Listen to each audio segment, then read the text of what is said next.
And the European Union went forward with their end of the bargain with the U.S. yesterday and began the process of removing tariffs and other barriers to some U.S. goods. In turn, duties on most of their exports to the U.S. will go down from 27.5% to 15%. Joining us to discuss the impact on the car market is Lauren Fix. She's an automotive expert with Car Coach Reports. Great to see you this morning, Lauren. We do love our German luxury cars as well as some lucky folks, maybe Italian sports cars. But what impact will this reduction in the tariff have on the U.S. car market, both for consumers as well as the manufacturers, domestic and EU ones?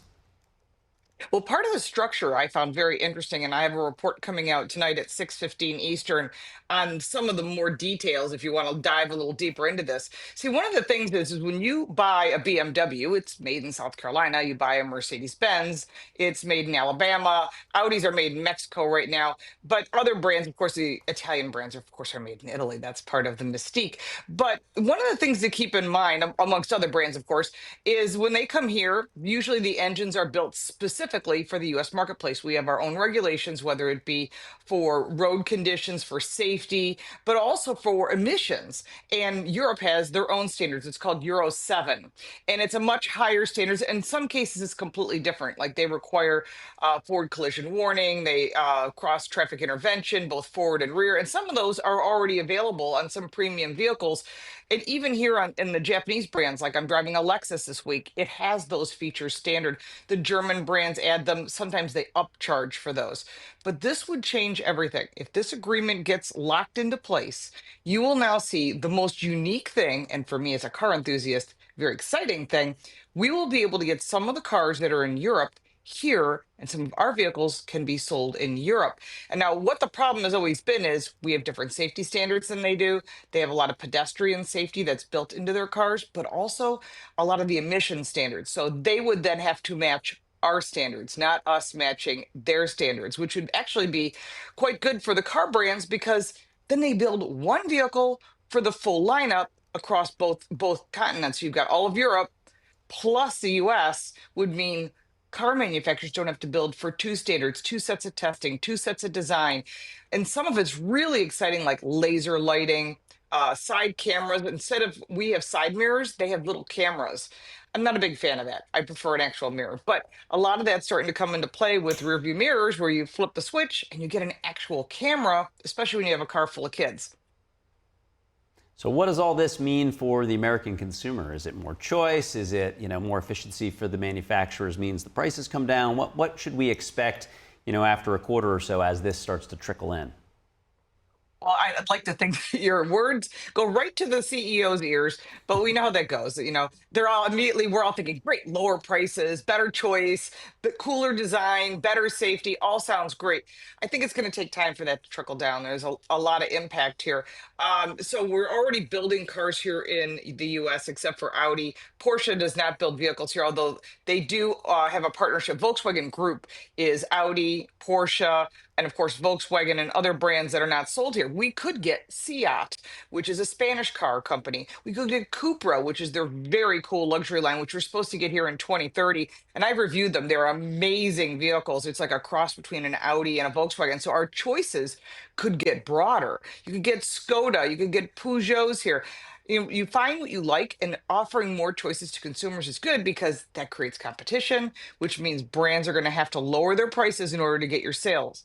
That's one part of it. I think it's going to take time for that to happen. I mean, it's great on the surface. I think our biggest hurdle is although Europe's like, yeah, we're in for this because we're going to save on tariffs, the bigger factor is that Euro 7 standard for emissions is about particles that come off of tires, what comes out of tailpipes. They're going to have to basically change to match our standards. That may be a problem. That may be a hurdle. We've tried this before in the past. We also have something really interesting no one even talks about. It's called the chicken tax. So this goes way, way back, and I won't get into the history that I have covered that on my channel. But what it does is, for example, Mercedes makes vehicles and they'll disassemble them, put them on different pallets, ship them to South Carolina, reassemble them, and then sell them. And you'll see that in their Sprinter vans or their Metris, which they're now going to start building here. But why they do that is to avoid the tariffs. It's called the chicken tax. It goes back to actually chicken when we were flooding their market with our poultry. So now when you start looking at that, if that goes away, that means your selection gets bigger. The cost of producing vehicles is less, and hopefully, they'll lower prices so that you can afford these vehicles. And Lauren, as we start to finish up, there's still a pretty hefty tax on EU products, right? 15% is much higher than it was just a year ago. So what does that ultimately mean for the auto market, particularly for the consumers and for the producers? Are they going to just having to continue to reinvest in American jobs to compete, or is it worth them eating the tax? And what does that mean for, your Fords and your GMs? Well, the big thing for US domestic is that we'll be able to sell more vehicles into Europe. Not everything's going to sell. We're not going to sell Suburbans and Escalades. That's not going to be something that you typically see it all around European cities. If you've ever been to Europe, their roads are narrower. They're very tight. There's no place to park in many cases. I was in Italy driving around Lake Como. I couldn't find a spot to pull over. I mean, it's I did it too. It's dangerous. Don't do it. I know you They can drive get crazy killed. over there. They do, and I think that's their mindset. And also, I was driving around the UK for Goodwood. I was with Paul, who's on with you on every Monday, and the roads were so narrow. We actually had our side mirror clipped. So we're not going to see gigantic vehicles built there. We'll see the smaller vehicles that we offer sold there, and that would be good. But also, they'll be able to bring some of their vehicles here. So, choice on our side, on their side, more choice from us. Hopefully, this will help the domestic brands of Ford, Stellantis. Tesla's already selling and building there. But I think this will help lower costs. This will help open up choice. And hopefully, we all get on the same standard, because this back and forth between the Euro standard and the US standard really is complicated. If you dive really deep into it, it'll give you a headache. But opening up choices for consumers is great, because I'd love to see some of the very cool cars in Europe come here, and then of course selling some of those small pickup trucks like a Ranger and a Maverick from Ford being sold in Europe, and I think they would sell well. It's just a matter of having that opportunity, which they couldn't sell there before because of emission standards. So this could open up a lot of things.